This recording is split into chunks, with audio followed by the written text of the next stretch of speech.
Kamu melihat sarang kecil di atas tanah. Bentuknya kerucut, mirip gunung berapi mini dan tersebar di halaman belakang rumahmu. Semut biasanya tidak berbahaya dan tidak mengganggu kok. Serangga ini cuma beraktivitas dengan giat bekerja. Tapi kalau kamu ada di dekat pasukan semut bulldog Australia, pesanku cuma satu, kabur. Nama serangga menyeramkan ini berasal dari, ya, kelihatan jelas kan? Rahang runcing besar yang menonjol dari mulutnya. Rahang ini digunakan untuk menangkap organisme malang yang saat itu kebetulan ada di dekatnya. Semut bulldog Australia bisa memangsa kumbang, ulat, lalat, bahkan tawon, laba-laba, dan katak. Semut ini akan mengejar mangsanya yang berani dekat-dekat dengannya. Karena ganas dan pintar, serangga ini bisa loh mengusir pesaingnya, laba-laba pemburu pipih. Caranya dengan menumpuk ranting, daun, dan benda lain ke sarang laba-laba.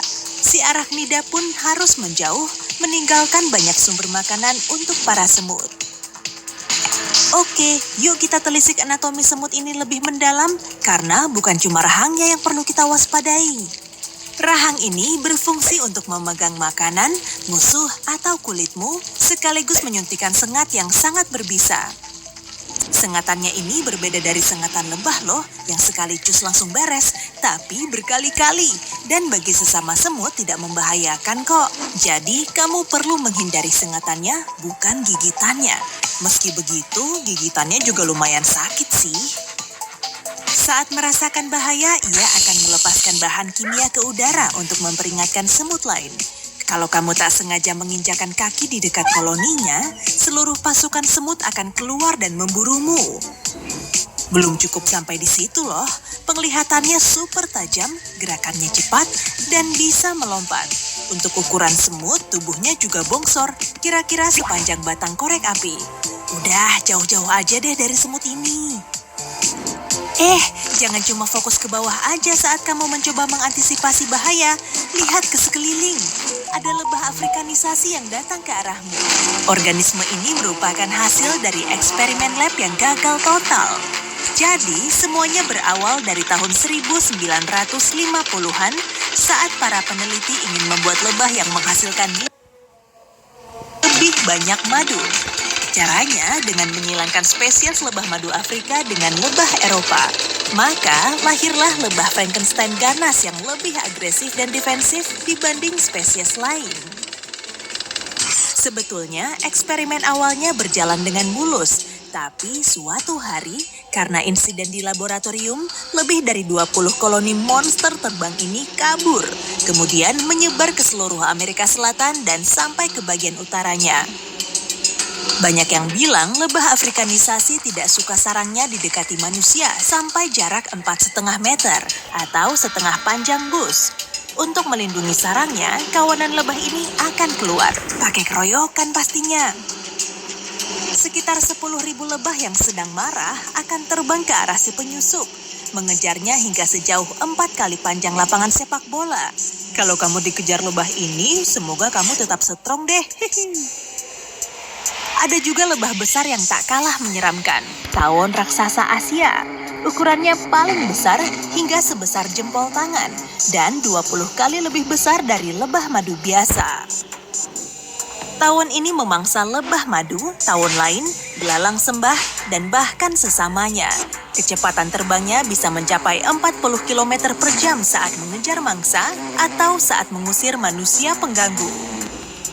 Sengatnya cukup panjang sehingga bisa menembus pakaian pelindung yang dipakai oleh peternak lebah. Dan ternyata lebah ini tercatat pernah menyemprotkan racunnya ke mata manusia. Oke, cukup ya pembahasan soal serangan mengerikan yang datang dari udara ini. Yuk beralih ke pantai. Lagi enak-enaknya jalan santuy sambil ngumpulin kerang, tiba-tiba harus terhenti. Hati-hati, jangan sampai kamu mengambil siput kerucut. Saat berburu atau mempertahankan diri, siput ini akan menembakkan tombak mirip jarum melalui ujung cangkangnya yang runcing. Setetes kecil racunnya itu mampu melumpuhkan 10 orang dewasa. Perlu diingat, racun yang satu ini belum ada penawarnya. Penghuni laut dengan racun terkuat di dunia adalah ubur-ubur kotak. Organisme ini lumayan besar, kira-kira sepanjang lengan bawahmu, tapi belum termasuk tentakelnya yang lebih panjang lagi. Tapi kemungkinan kita tidak seketika melihatnya karena tubuhnya transparan. Ubur-ubur ini menangkap mangsa dengan tentakelnya yang beracun. Racunnya sendiri bisa melumpuhkan 60 orang dewasa. Tidak banyak di antara para korbannya yang bisa sesumbar kalau mereka telah selamat dari ubur-ubur ini. Ngeri. Laut dan halaman belakang rumahmu ternyata sama-sama berbahaya tuh. Saat sedang bersih-bersih gudang, kamu perlu waspada dengan laba-laba pertapa coklat. Ukurannya memang tidak seberapa, kurang lebih sebesar koin. Justru ini yang jadi masalahnya. Kalau ada tarantula yang mendekat, kamu akan mudah melihatnya. Lagi pula tarantula tidak berbahaya kan? Tapi kalau yang kamu lihat laba-laba pertapa coklat, semuanya sudah keburu telat. Gigitan pertamanya memang tidak terlalu sakit. Beberapa korbannya bahkan tidak merasakannya. Tapi begitu taringnya tertancap ke kulitmu, racunnya akan mulai melancarkan serangan secara diam-diam. Dalam 3-8 jam, bekas gigitan di kulitmu akan kemerahan dan membengkak, disusul dengan sensasi terbakar, dan efeknya akan semakin parah. Biasanya baru hilang setelah 5 hari, tapi bisa berlanjut sampai 3 bulan.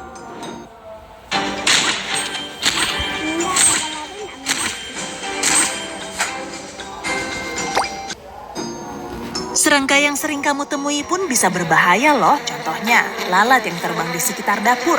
Memangnya kamu tahu dari mana saja lalat ini berasal? Sebelum sampai di rumahmu, mungkin ia telah hinggap di tempat sampah, lalu terbang ke toilet umum, mendarat di lantai, dinding, dan kursi toilet. Bisa juga kan kongkow di kandang sapi? Kalau kebun binatang? Si lalat pernah menghinggapi semua tempat kotor. Nah loh, ia mulai mendarat di atas wadah buah segar yang kamu pajang di atas meja. Mikroba yang tertempel di mulut dan kaki binatang bersayap ini juga berpindah ke makananmu. Bakteri jahat membuat kita jatuh sakit. Selalu jaga kebersihan dan usir semua lalat di rumahmu ya. Oh, coba perhatikan ladybug ini. Wah, jangan-jangan cuma ladybug bohongan. Inilah Lady Beetle Asia. Warnanya jingga dan kuning, bukan merah seperti ladybug. Perbedaannya terlihat jelas kok. Ada bercak berbentuk M di kepalanya nggak? Kalau ada, berarti dia imposter. Lady Beetle Asia didatangkan ke Amerika Utara dan Eropa dari Asia. Tugasnya saat itu untuk membasmi kutu daun yang jadi parasit. Tapi malah berakhir jadi bumerang. Agak dejavu ya, serangga ini sendiri malah menjadi parasit. Saking banyaknya, Lady Beetle ini sampai menggantikan ladybug biasa. Bukan cuma menggigit, tapi juga menghasilkan cairan kuning berbau yang bisa menodai dinding atau permukaan lain yang dihinggapinya. Ulat hak lebih mirip laba-laba daripada ulat, ya kan? Semua tentakelnya mirip lengan yang keluar dari sisi tubuhnya, serta ditutupi bulu berbisa. Satu sentuhan saja bisa menyebabkan iritasi. Widih, ampuhnya. Kalau ulat bulu ini merayap di tubuhmu, jangan singkirkan dengan jari. Segera ambil pinset. Dan kalau bulunya menancap di kulitmu, tempelkan selotip secara perlahan, lalu lepaskan untuk mencabut semua bulunya. Jangan pakai selotip yang sama, nanti kamu malah akan membuat bulunya menempel lagi. Cuci area yang tersengat dengan sabun dan air, lalu gunakan krim anti gatal jika perlu. Kalau kamu sedang berada di Amerika Utara, selalu hati-hati dengan kalajengking paling berbisa di sana ya. Kalajengking kulit kayu Arizona bergerak dalam kelompok. Jadi, kalau kamu melihat satu ekor, berarti teman-temannya bersembunyi di dekatmu. Kalajengking ini punya penglihatan yang super tajam. Jadi, ia bisa melihatmu saat kamu tidak bisa melihatnya. Nah, ini nih yang bikin merinding. Kalajengking kulit kayu lebih suka berdiam dalam posisi terbalik. Jadi, bisa bersembunyi di bawah meja yang kamu tempati. Sebagian serangga yang bersembunyi masih bisa terlihat kok. Ada yang bersantuy abis di ujung rerumputan sambil menunggu mangsanya lewat. Wah, ada kaki. Monster ini pun melompat ke kakimu, lalu menghisap darahmu. Kutu memang kecil sih, tapi itulah yang membuatnya menakutkan. Tempat persembunyiannya bisa di mana saja, di rumput, semak-semak, tanah, dan dedaunan. Saat kutu mulai merayap di tubuhmu, kamu akan sulit merasakannya. Gigitannya juga tidak terdeteksi. Kadang malah hewan ini bisa membuat kita jatuh sakit. Ih, itulah kata yang paling sering disandangkan pada kecoak. Seperti lalat, kaki kecoak juga kotor dan bisa menapak di seluruh permukaan rumah, termasuk juga makanan. Nah, kamu tahu nggak? Kecoak bisa menggigit manusia loh, tapi jarang. Habitatnya ada di setiap benua, kecuali Antartika. Oke, kita pindah ke sana aja yuk. Coba bayangin deh, ada hewan menyeramkan berkeliaran di tempat tidurmu saat kamu lagi tidur nyenyak di malam hari. Dan parahnya lagi, ia memakan tubuhmu. Kutu busuk sudah sangat terkenal kan, jadi tidak perlu dijelaskan terlalu detail. Dan ternyata hewan ini dianggap tidak membahayakan kesehatan. Memangnya siapa sih yang mau sekujur tubuhnya dipenuhi bentol merah kecil? Jangan salah dulu, kutu busuk tidak cuma ada di rumah kotor, karena tempat mainnya bisa di kasur dan rumah manapun kalau ada kesempatan. Rayap memang tidak menggigit, tidak merayap di kasur, dan tidak tertarik dengan makanan yang ada di lemari. Lah terus makan apa dong? Rumahmu. Cara mainnya super rapi karena cuma diam-diam. Kebanyakan orang bahkan tidak tahu rumahnya telah digerogoti. Kalaupun mereka sadar, semuanya sudah terlambat, yaitu saat struktur kayu penopang rumah mulai lapuk. Seperti kutu busuk, rayap juga sulit dimusnahkan. Bukan cuma merayap di dinding, tapi juga bisa menggerogoti sofa. Iya, beneran, di tempat yang kamu pakai untuk nonton TV dan tidur siang. Semoga mimpimu indah deh.